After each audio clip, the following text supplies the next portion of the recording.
When someone tells you, "You are the only person here who truly understands me," they are not offering affection. They are deploying an isolation vector designed to dismantle your reliance on external validation. Look at the physical delivery, the prolonged eye contact, the sudden drop into a hushed, confidential tone. They are not sharing a secret with you. They are simulating tactical intimacy to bypass your defensive perimeter. You interpret the moment as praise. Your neurobiology processes it as an exploit. That specific phrasing triggers a massive dopamine dump in your system. Understand what this chemical actually does in a manipulative environment. It acts as a cognitive solvent. It floods your circuitry to systematically dismantle your inhibitory brake. The dopamine effectively blinds your prefrontal cortex, stripping away your baseline vigilance. You stop assessing the individual for risk because your brain is too busy metabolizing the chemical reward they just handed you. The structural integrity of your logic is temporarily compromised. Consider this a direct operational warning. Unearned, rapid intimacy is never a social accident. It is a calculated, structured design. When a new partner or a distant colleague fast-tracks vulnerability to position you as their sole anchor, they are testing the perimeter. They are measuring exactly how much leverage they can buy with a single, highly calibrated compliment. This is not affection. This is target acquisition. And once the target is locked, the extraction sequence begins.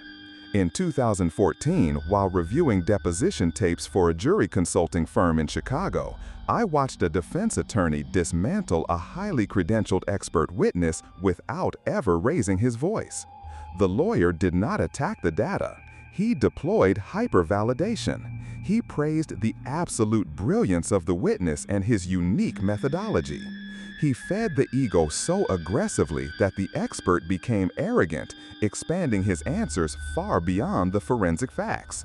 The inhibitory brake was gone.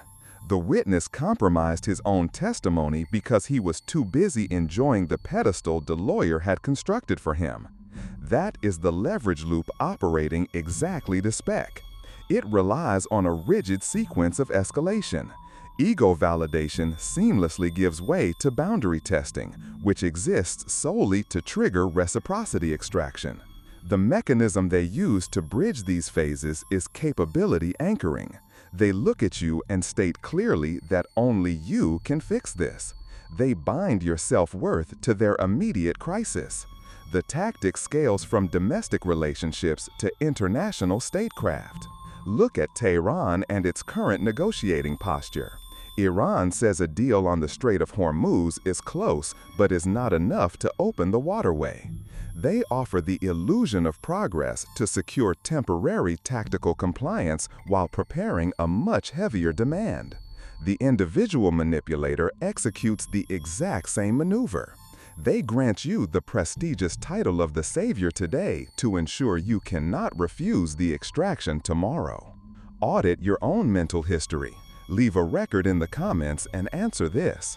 When was the exact moment a superior or partner deployed the phrase, "Only you can handle this," right before handing you a burden that was not yours to carry? Look at that memory clinically. You were not being complimented, you were being positioned. The moment you hear, "Only you can fix this," the trap is already set. Here is how you dismantle it. Before you execute the countermeasure, you must secure your perimeter.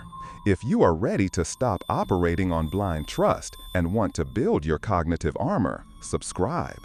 We do not deal in comfort here. We analyze baseline reality. Audit the interaction to determine exactly what you are facing. Remember the core metric. Genuine validation ends in itself. Tactical flattery always triggers the extraction of reciprocity. When the manipulator deploys their engineered praise, you do not argue. You do not act flattered. You execute the flat response protocol to starve the behavioral machinery of its expected emotional fuel.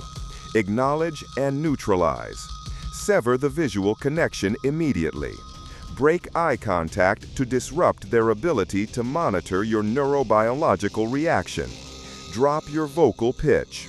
Strip every trace of warmth from your delivery and adopt a strictly monotonous tone.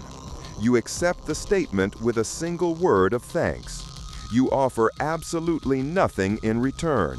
No counterpraise, no offer to assist with their manufactured crisis. You freeze the leverage loop on contact. They anticipate compliance. You deliver an unyielding cognitive wall. You do not owe reciprocity for a compliment you never requested. Acknowledge, neutralize, and step off the X. This is Julian Vance. Keep your baseline steady until the next briefing, where we will dissect the weaponized mechanics of the silent treatment.